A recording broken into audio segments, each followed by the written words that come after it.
Korea जिले की कमान IAS Pushpa Sahu को, सारंगढ़ बेलाईगढ़ जिले की कमान आईएएस पद्मिनी भोई साहू को, सूरजपुर की जिम्मेदारी आईएएस रेना जमील को, मनेंद्रगढ़ में संतन देवी जांगड़े को जिम्मेदारी मिली है। कानून व्यवस्था की चाबी निहारिका बारिक के हाथ, ऋचा शर्मा को अपर मुख्य सचिव पंचायत एवं ग्रामीण विकास विभाग। इन प्रमुख नाम के साथ कुल 13 महिला अधिकारियों को अहम पदों में जिम्मेदारियां दी गई है। एक और पूरे प्रदेश में महिला सशक्तिकरण और महिला भागीदारी बढ़ाने पर जोर दिया जा रहा है। वहीं छत्तीसगढ़ में इस दिशा में कदम बढ़ाते हुए अपने 43 प्रशासनिक अधिकारियों के फेरबदल में 13 महिला अधिकारियों को जिम्मेदारी दी गई है। प्रशासनिक फेरबदल के जरिए महिला हिस्सेदारी बढ़ाना महिला अधिकारियों पर साय सरकार का ये भरोसा बताता है। महिला भागीदारी पर सरकार ताल ठोक कर महिलाओं को उनके अधिकार देने का दावा कर रही है। देखिए, प्रशासनिक आवश्यकताओं को ध्यान में रखकर ट्रांसफर और पोस्टिंग होती है और निश्चित रूप से इसका बड़ा लाभ प्रशासन में मिलता है कि लंबे समय तक एक स्थान एक विभाग में रहने से थोड़ी प्रशासनिक मजबूती के लिए इस तरह के परिवर्तन समय समय पर होते हैं और आवश्यक भी है। इधर जहां अहम पदों में महिला भागीदारी बढ़ाने को लेकर सरकार श्रेय ले रही है, वहीं दूसरी ओर विपक्ष इस पर उंगलियां उठा रहा है। विपक्ष ने महिला अधिकारियों की नियुक्ति को विशुद्ध प्रशासनिक मामला बताया है। इसमें सरकार के दावे को कांग्रेस श्रेय की भूख करार दे रही है। जिन महिलाओं को प्रशासनिक फेरबदल में नई जिम्मेदारी मिली है, वो महिलाएं अपनी काबिलियत के दम पे इस जिम्मेदारी पे हैं। इन सब ने यूपीएससी की परीक्षा पास किया है, आईएएस अधिकारी हैं और लंबे समय से प्रशासनिक अनुभव है उनके पास में।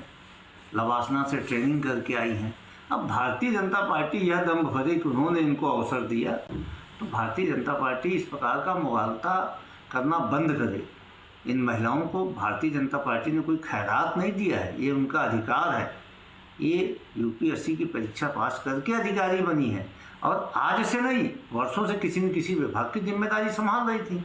अब कोई पहली बार ऐसा थोड़ी हुआ कि छत्तीसगढ़ में पहली महिला कलेक्टर या महिला एसपी बनाई गई हैं। लंबे समय से देश के अनेक जिलों में, प्रदेश के अनेक जिलों में महिला अधिकारी कलेक्टर के रूप में, नगर निगम कमिश्नर के रूप में, एसपी के रूप में कार्यरत है। भाजपा दूसरों की उपलब्धि को अपनी बता के प्रचारित करना बंद करे। फिलहाल 43 प्रशासनिक अधिकारियों के फेरबदल में 13 से अधिक महिलाओं को जिम्मेदारी देना बताता है कि सरकार महिला प्रशासनिक क्षमता का ज्यादा से ज्यादा उपयोग करना चाहती है। ये इसलिए भी पता चलता है क्योंकि जिन 7 जिलों के कलेक्टर बदलेगा, उसमें से 5 जगह पर महिला कलेक्टर की नियुक्ति हुई है।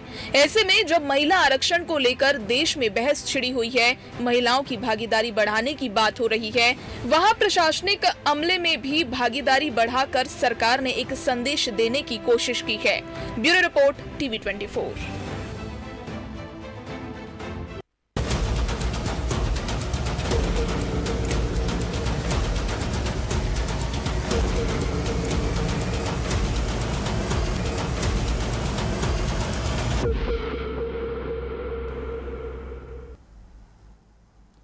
नमस्कार, मैं मोहन तिवारी। आज के मुद्दे में आपका स्वागत है और आज का मुद्दा हमारा आधारित है महिला सशक्तिकरण को लेकर चल रहे प्रयासों में। अब एक नया प्रयास दिखाई दे रहा है छत्तीसगढ़ में, जहां प्रशासनिक सर्जरी के बाद महिला प्रतिनिधित्व को कुछ इस ढंग से बढ़ाया गया है कि ऐसा लग रहा है कि महिलाओं पर सरकार का भरोसा बढ़ा है।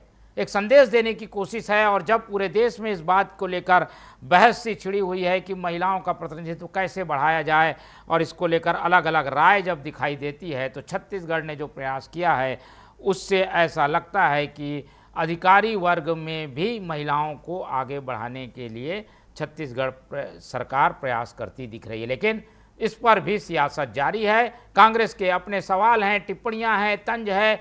तो क्या है ये पूरा मामला और महिला सशक्तिकरण पर क्यों भड़की हुई है सियासत, इस पर चर्चा शुरू करेंगे। उससे पहले मिल लेते हैं उन मेहमानों से जो इस चर्चा में हमारे साथ रहेंगे। हम बहुत स्वागत करेंगे।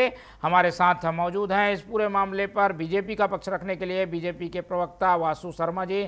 बहुत स्वागत है आपका। पूरे मामले का राजनीतिक विश्लेषण हमारे साथ शेयर करेंगे वरिष्ठ पत्रकार और राजनीतिक विश्लेषक नागेंद्र वर्मा जी। बहुत स्वागत है आपका। और कांग्रेस का पक्ष रखने के लिए हमारे साथ मौजूद हैं विनय शुक्ला जी। बहुत स्वागत है आपका। तो तीनों मेहमान हमारे साथ मौजूद हैं। और जैसा कि हमने बताया कि ये जो प्रकरण है वो इसलिए चर्चा में आ गया है क्योंकि 7 कलेक्टर सरकार ने बदले हैं, उसमें 5 में महिला कलेक्टर बैठा दिए गए हैं। यानी महिला कलेक्टरों की जिम्मेदारी कंधों पर प्रशासनिक रूप से ज़्यादा दी गई है। 13 कुल मिलाकर महिलाएं विभिन्न पदों में आई हैं। और इस बार पहली बार हुआ है कि गृह विभाग जैसे अहम विभाग की जिम्मेदारी महिला अफसर को दी गई है। तो ये सारी चीज़ें इंडिकेशन है कि महिलाओं पर भरोसा सरकार बढ़ा रही है। क्या है इसके पीछे की सोच? पहले ओपनिंग कमेंट्स बीजेपी से ले लेते हैं और उनसे समझने की कोशिश करते हैं कि कोई सोची समझी प्लानिंग के तहत ये सब किया जा रहा है। महिला अफसर अधिक भरोसेमंद होती हैं, आरोप भी कम लगता है, काम करने में आसानी होती है, शायद इसलिए ज़्यादा बड़ी जिम्मेदारियां महिलाओं को दी जा रही हैं। क्या वासु जी? देखिए मोहन जी, ट्रांसफ़र प्रक्रिया एक निरंतर चलने वाली प्रक्रिया है। समय समय पे अनेक विभागों में महिला अधिकारी हों चाहे पुरुष अधिकारी हो काम करते हैं, लेकिन समय समय में माननीय मुख्यमंत्री जी देखते हैं और उसके आधार निर्णय लेती है सरकार और अनेक विभागों की जवाबदारी मिलती है। लेकिन जो कल ट्रांसफ़र हुए हैं, निश्चित रूप से जो लगभग 43 ऐसे अधिकारियों के ट्रांसफ़र, इसमें लगभग 13 महिलाएं हैं। और जैसे आपने बताया कि 7 जिलों में 5 जिलों में एक महिला कलेक्टर बैठे, तो निश्चित रूप से अच्छा है। महिलाओं की भागीदारी अगर प्रशासन में बढ़ रही है तो उसमें दिक्कत क्या है? इसमें राजनीति वाला विषय नहीं है, ये तो निरंतर चलने वाली प्रक्रिया है। वो लगातार सरकार के लिए काम करी थी, वो भाजपा में भी काम की होंगी, कांग्रेस सरकार के समय भी काम की होगी, और उसका प्रतिनिधित्व अगर महिलाओं को मिल रहा है तो कांग्रेस को इसमें राजनीतिक, अब कांग्रेस पार्टी के जो मुख्य प्रवक्ता हैं, मुख्य मीडिया प्रभारी में उनकी बात सुना तो वो कहते हैं कि श्रेय लेने की राजनीति। कौन श्रेय ले रहा है? इसमें श्रेय लेने की बात ही क्या है? इसमें तो अधिकारियों को ट्रांसफर प्रक्रिया है। अब कांग्रेस पार्टी इसमें एंगल खोज के भाजपा श्रेय लेने चाहती है, तो मुझे लगता है राजनीति हम नहीं कर रहे, कांग्रेस पार्टी इसमें जबरदस्ती राजनीति खोजने की कोशिश कर रही है। इसमें तो स्पष्ट दिख रहा है। महिलाओं के आरक्षण के समय जब अगर बात उठेगी, बात उन्होंने की है, तो उनको भी याद होना चाहिए जब 33% आरक्षण देने के लिए मोदी जी ने लोकसभा जब आया, विशेष सत्र बुलाया, तो कांग्रेस और विपक्षी दल कैसे भाग गए, और उसका रिजल्ट आपने देख लिया। पश्चिम बंगाल के अंदर, असम के अंदर किस प्रकार से महिला वर्ग कांग्रेस से नाराज है। तो महिलाओं के अधिकार देने के लिए जब बात आती है तो कांग्रेस पार्टी को दिक्कत क्या है? इसमें कोई राजनीति का विषय नहीं है, ये निरंतर चलने वाली प्रक्रिया है। और महिलाओं की भागीदारी अगर अधिकारियों के रूप में विभागों में बढ़ रही है, अगर कलेक्टर बन रहे हैं तो अच्छा संकेत है, इसमें क्या दिक्कत है? ठीक है, चलिए। तो सरकार एक सोच को लेकर चल रही है और शायद उन्होंने ये नहीं सोचा होगा कि कौन महिला है और कहाँ पर किसको पदस्थ किया जाए। अफसरों की योग्यता के अनुसार से पदस्थापना होती है, लेकिन सवाल इसलिए उठ रहे हैं क्योंकि सियासत इस पर देखने को मिल रही है। विनय शुक्ला जी की ओर रुख कर लेते हैं। शुक्ला जी, क्या लग रहा है कांग्रेस इस मामले में भी थोड़ा सा मात खा गई क्या? इस तरीके के मुद्दे उठने के बाद ये मौका मिल गया बीजेपी को तो और बोलने का कि देखो हम महिलाओं को आगे बढ़ा रहे हैं। मोहन जी, सबसे पहले तो मैं आपके दर्शकों को और मेरे साथी पैनलिस्ट को और आपको नमस्कार करता हूं। बात श्रेय लेने की नहीं है, बात वो प्रशासनिक अमला है जो छत्तीसगढ़ में अपनी सरकार, भारतीय जनता पार्टी जी की जो सरकार है, वो अपने मन मुताबिक काम करने की इच्छा जाहिर की। उससे अभी नरेंद्र मोदी जी जब फैल खा गए संसद में महिला आरक्षण बिल के बहाने जो परिसीमन का बिल ला रहे थे, महिलाओं को जो आगे करके जो राजनीतिक खेल कर रहे थे, उसको थोड़ा सा आगे बढ़ाते हुए हमारे छत्तीसगढ़ के विष्णुदेव सहाय जी उनको और स्पष्टता से कि हम महिला प्रेमी हैं करके ये प्रशासनिक फेरबदल की, जिसमें 7 जगह में 5 जगह कलेक्टर की नियुक्ति की। मैं आपको बता दूं, ये सारे के सारे कलेक्टर पढ़ी लिखी और अपने दम पर प्रशासनिक अधिकारी बने और कोई ना कोई नीचे से ऊपर तक आए हैं। इनका अनुभव है और इनका हक मिलना चाहिए। इसमें भारतीय जनता पार्टी, मेरे साथी प्रवक्ता बोल रहे थे कि श्रेय लेने की बात, ये आपके नेता करते हैं। कोई भी चीज अगर तो थोड़ा सक्सेस हो जाता है तो भारतीय जनता पार्टी ये कहती है कि हमारे द्वारा किया गया है। मैं आपको बता दूं, अगर इनकी जो सोच है कि महिलाओं को 33% आरक्षण देने की, तो 2023 में जब ये बिल पास हुआ था तभी इनको 33% देने की मंशा होनी चाहिए थी, लेकिन ये समय समय पर राजनीति करते हैं। रही बात, मेरे साथी प्रवक्ता ने बताया कि बंगाल और असम हम जीते हैं और वहां महिला काफी नाराज हैं। क्यों नहीं होंगी नाराज भाई? क्या है, आप अपने प्रशासनिक जो प्रशासन है और आपका जो लीडरशिप है, दिल्ली में बैठे केंद्रीय एजेंसियां हैं, उनका दुरुपयोग करके अगर आप असम और बंगाल जीतते हैं तो उसमें कोई बड़ी बात नहीं है, क्योंकि आपने लालच देकर 10,000, 9,000, 3,000 लालच देकर ये काम किया है। देखिए, कांग्रेस अपनी विपक्ष की भूमिका छत्तीसगढ़ में है, बराबर निभाएगी। और सबसे बड़ी बात यह है कि महिलाओं का सम्मान हमेशा कांग्रेस करती आई है। भारतीय जनता पार्टी के लोग तो केवल लोगों को मूर्ख बनाने की और एक सोच की तहत कि जब राजनीति करना है तो किसको कितना आगे बढ़ाना है, इनका मंसूबा रहता है। इसलिए इनको ये अभी जो प्रशासनिक फेर किए हैं इसलिए किए हैं, राजनीति करने के लिए। ठीक है, चलिए, ये एक राजनीतिक लाभ के लिए किया गया काम है, ऐसा कांग्रेस का मानना है। इसका जवाब मैं लूँगा, लेकिन उसके पहले एक टिप्पणी हम नागेंद्र वर्मा जी की भी ले लेते हैं। आईएएस अफसरों की योग्यता को महिला पुरुष में बांटकर वैसे तो नहीं देखा जाता, पर अब परिस्थितियां ऐसी हैं और इस समय जो बहस देश भर में चल रही है, इसलिए इस पूरे फेरबदल को भी उसी रूप में देखा जा रहा है। नागेंद्र जी, क्या ये उचित है? क्या ऐसे कुछ सोच कर प्लान करके बीजेपी ने ये सब किया होगा क्या? इस तरीके के जो विषय हैं ना, जिस पे लोग बहस कर लेते हैं, अपनी बातें तल्ख अंदाज में करते हैं, वो बहुत ही हास्यास्पद हो जाती है, क्योंकि इसमें जेंडर डिस्क्रिमिनेशन का कोई सवाल ही नहीं उठता। प्रशासनिक दक्षता जो है वो एक बहुत ही अलग चीज़ है, और विषय इसलिए बहुत गंभीर है क्योंकि महिलाएं जो है उनको हमेशा कमतर आंकने की जो एक बहुत पुरानी परंपरा रही है, वो मिथक अब टूटता चला जा रहा है। बदलता हुआ छत्तीसगढ़ है, छत्तीसगढ़ में विकास अपनी गति पकड़ रहा है। यहाँ पर ऐसे विकास चाहिए जिसमें भ्रष्टाचार बिल्कुल ना हो, चीज़ें संवेदनशीलता से निपटाई जाएं। तो ऐसे मामलों में महिलाएं हमेशा आगे रही हैं। महिला जहाँ भी कलेक्टर रही हैं वहाँ का आप देख लीजिएगा कि वहाँ स्वास्थ्य, शिक्षा, जन शिकायत, महिला बाल कल्याण जैसे विषय में बहुत गंभीरता से और बहुत अच्छे से काम हुआ है। रायपुर में ही महिला कलेक्टर थी नम्रता गांधी, तो राजस्व जो था बहुत अच्छे पैमाने पे उन्होंने एकत्रित किया था। इसी तरीके से आप हर ज़िले को देखिए तो महिलाओं ने स्वास्थ्य पे, शिक्षा पे और बहुत सारे, होता क्या है कि उनके अंदर जो एक संवेदनशीलता होती है किसी चीज़ को समझने की, किसी विषय को जानने की और लोगों से मिलने की, वो एक ज़्यादा बेहतर उसका असर जो है समाज में दिखाई देता है।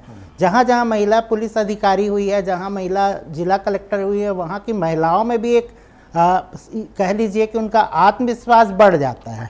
जब वो एसपी कार्यालय जाएं या कलेक्टर कार्यालय जाएं तो उनको बिल्कुल भय नहीं होता, वो बिल्कुल अपनी बातें दिल खोल के कह जाती हैं।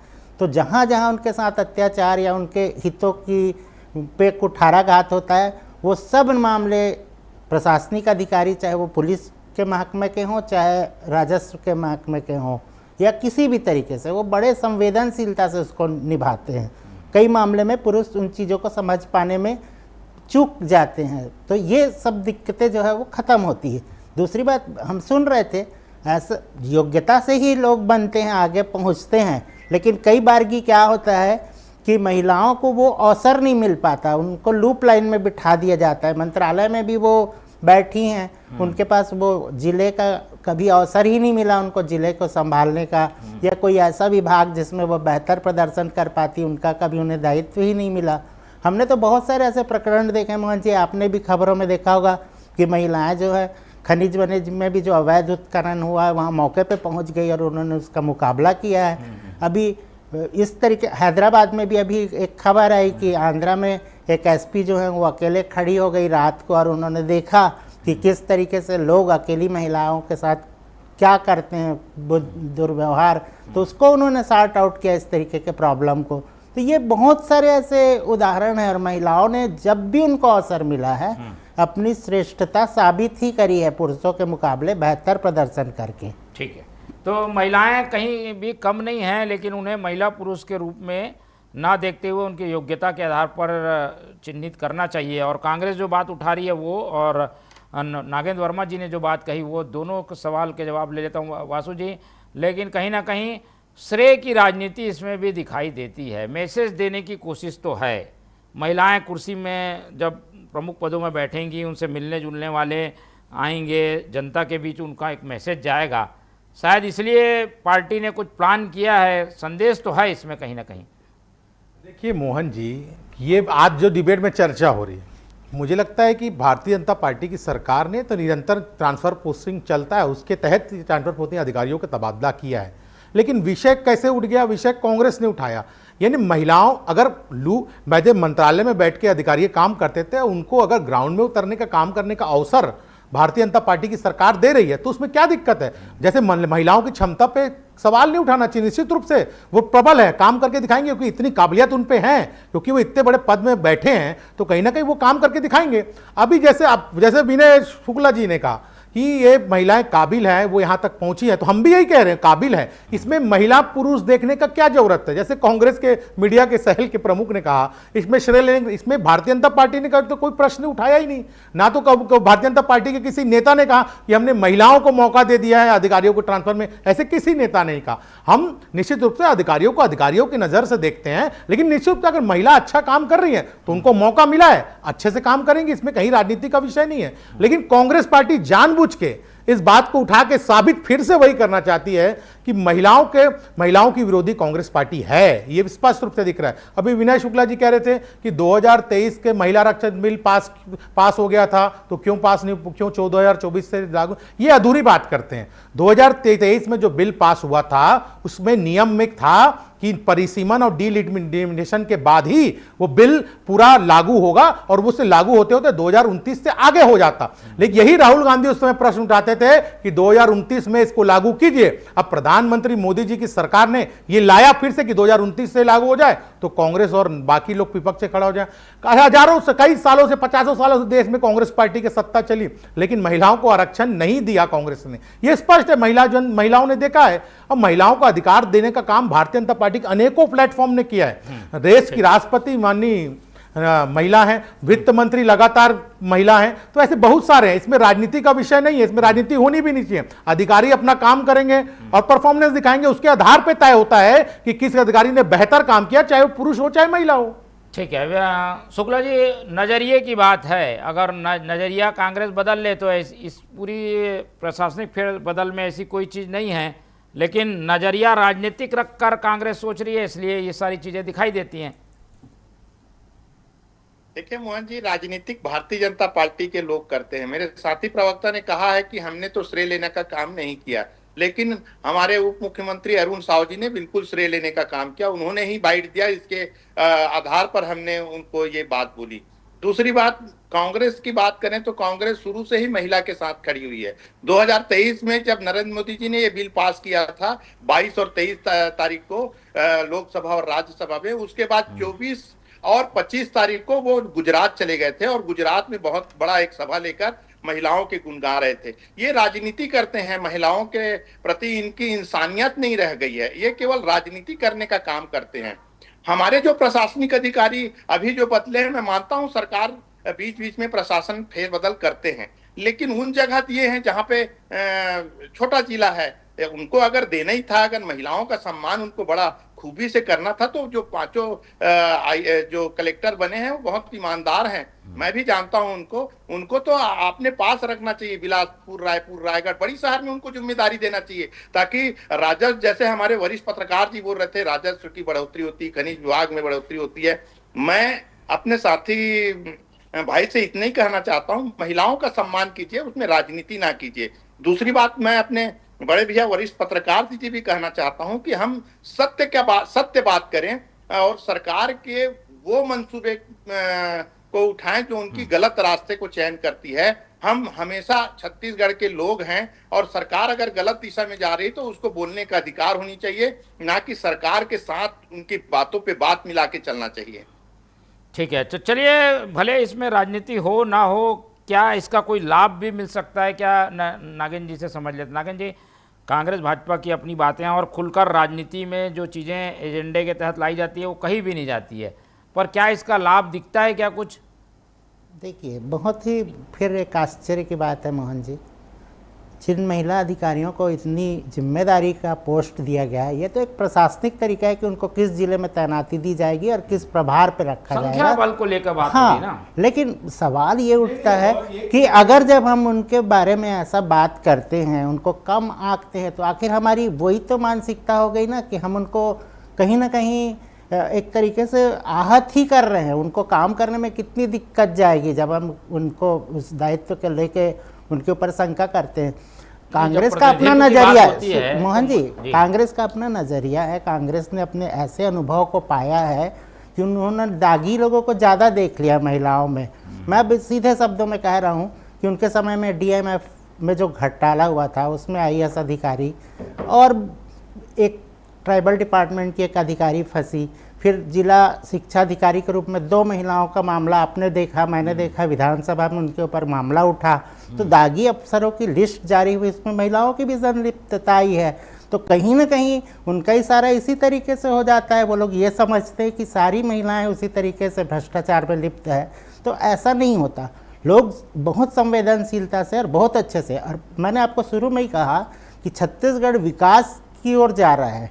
केंद्र से जो फंड आता है उसको सही ढंग से खर्च करना, बजट का पूरा पैसा सही ढंग से खर्च करना और उस पर किसी भी तरीके की गड़बड़ी ना होना, ये काम बहुत बेहतर ढंग से एक महिला जो होती है वो, क्योंकि घर का भी मैनेजमेंट आपने देखा होगा कैसे किया जाता है, तो उसी तरीके से उनके अंदर एक दक्षता पाई जाती है, उसके हिसाब से वो काम करते हैं और बेहतर से बेहतर काम करते हैं। तो इसको हमको बहुत ध्यान रखना चाहिए। इसमें किसी भी तरीके का वायस नहीं है, इसमें सरकार के तरफ से वाली कोई बात नहीं है, इसमें हम महिलाओं को मिल रहे उनके पद भार पे चर्चा कर रहे हैं। जब चर्चा आती है तो महिलाओं के नाम पर उनको प्रतिनिधित्व देने की बात होती यही है, तो ये भी दिक्कत बात है, होगी। यही दिक्कत है। जब उनको राजनीति में आरक्षण चाहिए या प्रतिनिधित्व चाहिए तो सब चीजों में उनकी तुलना होगी, प्रशासनिक स्तर पर भी उनको कितना हिस्सेदारी दी जा रही है। बिल्कुल, क्यों नहीं मिलना चाहिए उनको वही चीज मिलनी चाहिए और वो दे नहीं रहे हैं, वो उनका अधिकार है, उनको मिलना ही चाहिए। उसके लिए अलग से बात नहीं होनी चाहिए, वो तो मिलना ही चाहिए। और उनको पद मिला है, उसका रिजल्ट देखिएगा आप, फायदा आपको समझ में आ जाएगा। ठीक है, तो फायदा नुकसान हर चीज का होता है, इसमें भी इस तरीके की चीजें हैं। वासु जी, क्या अब माने 13 बड़े जिम्मेदारियां 13 महिला अफसरों को दी गई हैं, इसका नारी शक्ति से कुछ कनेक्शन जोड़ें नहीं जोड़ें, क्या कहना चाहती है बीजेपी? देखिए मोहन जी, निश्चित रूप से महिलाओं में क्षमता है, वो काम करके दिखाएंगी निश्चित रूप से, क्योंकि मुख्यमंत्री जी देख रहे हो लगातार सुशासन तिहार के तबले लगातार वो अनेकों जिलों, कस्बों, गांव का दौरा कर रहे हैं। निश्चित रूप से उनका छत्तीसगढ़ की योजनाओं को, माननीय मुख्यमंत्री भारतीय जनता पार्टी की सरकार की योजनाओं को धरातल पे उतारने की जवाबदारी माननीय मुख्यमंत्री जी ने उनके कंधे पे रखी है। और निश्चित रूप से हमको इस 13 के अलावा भी 43 जो बने हैं उनके भी बात करनी चाहिए, उनका भी काम अच्छा है, लगातार वो काम करके दिखा रहे हैं, डिलीवरी करके दिखा रहे हैं, जनता के लिए बेहतर काम करके दिखा रहे हैं, इसीलिए तो लगातार उनका तबादला होता है और अच्छे अच्छे विभाग उनको मिलते हैं।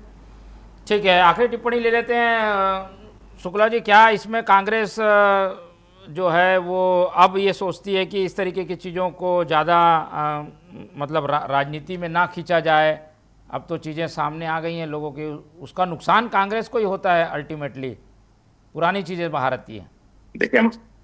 देखिए मोहन जी, आपने ये बात गलत कही, कांग्रेस को नुकसान नहीं होता। कांग्रेस अपना काम करती है, विपक्ष की भूमिका में रहने के साथ साथ अपनी जिम्मेदारी खुद समझती है। मैंने कभी ये नहीं कहा कि महिला को आगे नहीं करना चाहिए, महिलाओं को आगे करना चाहिए। बहुत ईमानदार और सच्चे होते हैं, उनकी कार्य करने की शैली जो होती है बहुत अच्छी रहती है। जैसे हमारे वरिष्ठ पत्रकार जी ने कहा कि घर में भी मैनेजमेंट करती है तो बहुत अच्छे से करती है। मैं इस चीज के लिए बिल्कुल ये बात नहीं कहूंगा कि ये गलत है, ये बात सही है। महिलाएं बहुत मतलब भावुक होती हैं और हर काम बहुत अच्छे से करती हैं, उनमें कोई गलत नहीं है। हमारे जो अधिकारी बने, 5 जगह की जो कलेक्टर साहब बनी है, हम तो उनको बहुत बहुत बधाई देते हैं। सरकार ने अपनी जो व्यवस्था है उनको लागू की है, सरकार की जो मंशा है वो सरकार जाने। लेकिन विपक्ष होने के नाते हम इतने ही कहना चाहते हैं कि वो महिला अपनी काबिलियत के दम पर इस जगह आई है। अगर सरकार को उनको कुछ अच्छा चीज देना था तो उतने दूर नहीं देना चाहिए था, जहां बहुत दूर हो जाते हैं। चैलेंजिंग जवाब दिया है उनको। बड़ा जिला क्या होता है भाई? उनको ये छोटा पिछड़े जिला, बड़ा जिला नहीं क्या प्रमुख होता है? पिछड़े जिलों की जिम्मेदारी दी है ताकि चैलेंज को वो पूरा करें और जिले को आगे बढ़ाएं। अब इसमें भी राजनीति करना है कि छोटा जिला दे दिया, बड़ा जिला दे दिया। कुल मिला के कांग्रेस पार्टी को हर विषय में राजनीति करनी है, इसी से स्पष्ट होता है मोहन जी। चलिए ठीक है, ये बहस तो चलती रहेगी, लेकिन एक प्रयोग किया गया है, समीकरणों को कुछ साधने हुए संदेश दिया गया है। इसका असर क्या होगा और जनता इसे कैसे लेती है, इस पर निगाह हमारी बने रहेगी। आज समय इतना ही है, इसलिए चर्चा को यहीं खत्म करेंगे। इस चर्चा में हमारे साथ नागेंद्र वर्मा जी जुड़े, उनका धन्यवाद। वासु शर्मा जी ने समय दिया, उनका धन्यवाद। विनय शुक्ला जी हमारे साथ बने रहे, उनका बहुत बहुत धन्यवाद। तो तीनों मेहमानों को धन्यवाद कहते हुए आज की चर्चा यहीं ख़त्म करते हैं और आप लोग से रखते हैं उम्मीद कि आप लोग देखते रहेंगे TV24। रखिए अपना बहुत ख्याल। नमस्कार।